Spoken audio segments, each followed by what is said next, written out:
Hi, my name is Cecilie. Welcome to my YouTube channel. Today we're going to make miniature mandrakes from the Harry Potter franchise, and we're going to make them out of polymer clay, in this example, Fimo, and let's get started. For this project I'm using old clay that is a little bit dried up, so in order to make it soft again I'm just using some Vaseline or petroleum jelly. I just take a little bit on my fingers and just start to knead it into the clay to make it soft again. So here I have some pretty old black clay, and it's not going to be visible, but I'm going to use it as the first layer of the soil for the pot. You just start to press this down into the pot, and then I have some brown clay here, and I'm just going to mix it with the black on the top just to make it a little bit more jewel tone instead of just black.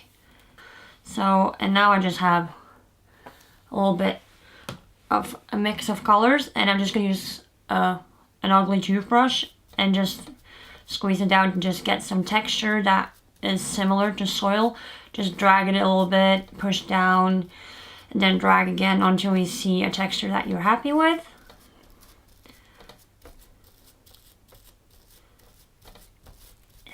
I'm never happy, so this will take forever. So let's move on to the next step. We'll just put this to the side while we work on the mandrake itself. I've tried to slice out a piece I think will fit good in the pot, but there's always room for mistakes, so it might be a little bit too big, it might be a little bit too small, but we'll figure out of that as we go along. Now I'm just trying to shape out the arms and a little bit of a body underneath.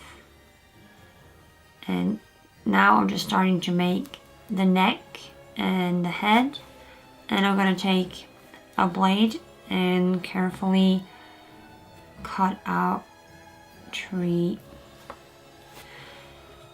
stripes like this, and I'm going to start shaping them into his, I don't know, mandrake antlers.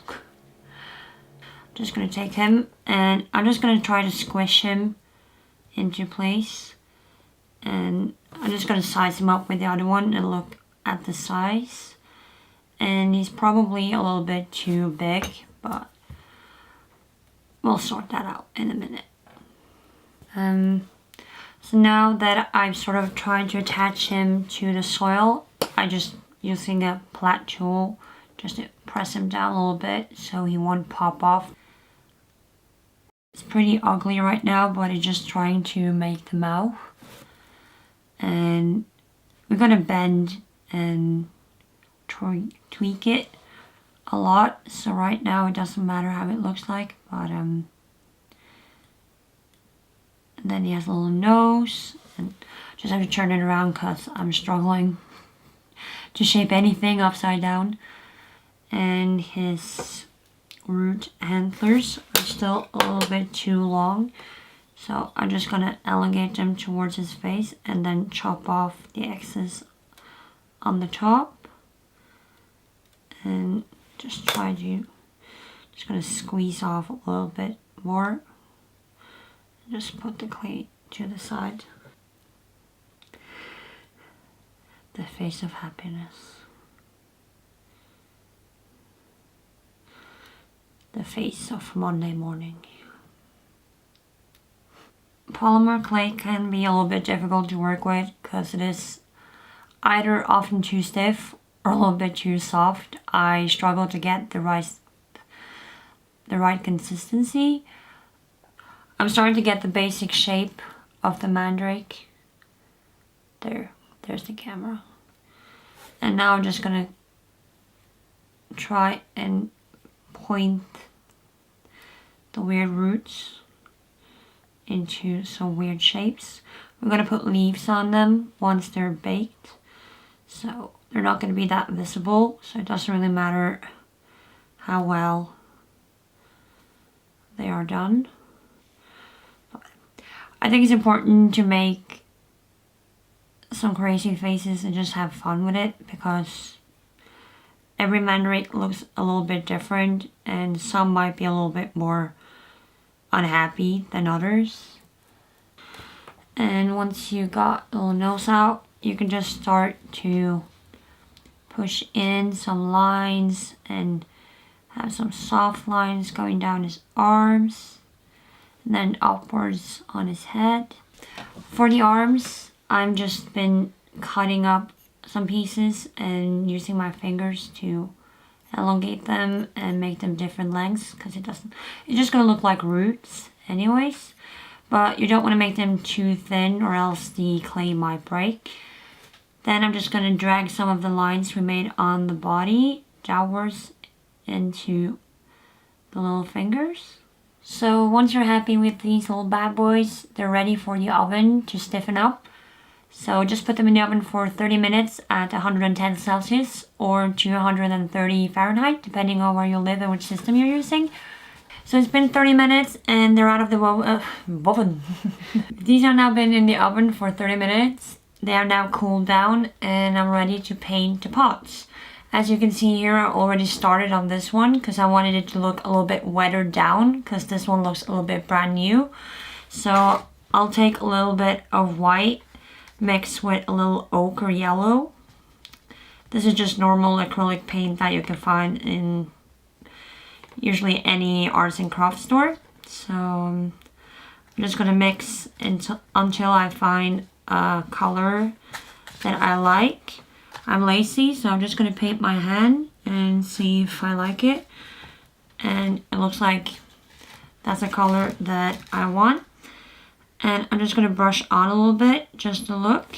And I'm just gonna smear it off with my fingers, so it only sort of leaves a stain instead of a solid brush streak. And only take small parts at a time, because the terracotta really picks up all the moisture in the paint, so it dries immediately. So I'm just doing this all the way around the entire thing until I'm satisfied with this layer. I'm just going to add another layer with a little bit of a different color, because I want some algae or moss look to it, because often when you have these terracotta pots outside, they can get some green moss looking things growing on them because of the moisture and the porous texture of terracotta. So I'm just adding a little blob and then quickly just tapping it away with my finger and dragging it a little bit. And so now let's start painting the actual mandrake. And again, I used the ochre yellow and I mixed it a little bit of brown and a little bit of white. And again, you want to dry brush it as much as possible. So again, I'm lazy, I'm wiping on my own hand. So, and you just want to brush it over the details. You don't want to get it down in the crevices. You just want to brush over it, so you're only putting paint on the top parts that are sticking out, not the deep parts. Now I'm going to go over with another layer on the absolute highest points, and I'm taking the same color that I just used, which is a mix out of brown, ochre, and white, and just adding a little bit more white to it, just to even like further highlight the absolute top points. And again, if you feel that you get too much on, just quickly try to brush it off. And if it does dry and you're not happy, you can always go over with a darker color to fix it. I think these little babies are ready for the last step. Okay, so now we're ready for what is perhaps the most difficult part. Not this. This is a fake plant that I bought specifically for this project, but now we're going to glue on leaves. They're really tiny. And we're going to glue them on to the mandrake. I already have one here. I don't know if you can see, but he's drying at the moment because the leaves are a little bit too heavy for the glue. So I had to steady him up with some paper. But I don't particularly like this shape. It's a little bit hard to see, but I want to cut it more as a pointed leaf. So yeah, I'm just gonna cut it real quick, and so it is a point. I'm just starting off with one leaf at a time.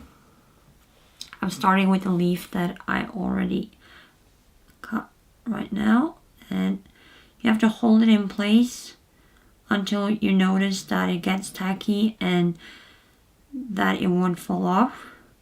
So once I finish gluing on all the leaves, they're still a little bit wet, so I don't want to touch it too much. I just painted them with a mix out of brown and green because I thought it was a little bit too bright. So a little tip, when you glue on a magnet, you want to make sure that it is as close to the top as possible, so that the most of the weight of the sculpture itself is on the bottom, so the magnet won't flip upside down once you get it on the refrigerator or wherever you want to put a magnet. Maybe on your car, I don't know. The choice is yours. But yeah, this is the magnet, and this is just the normal desk figure.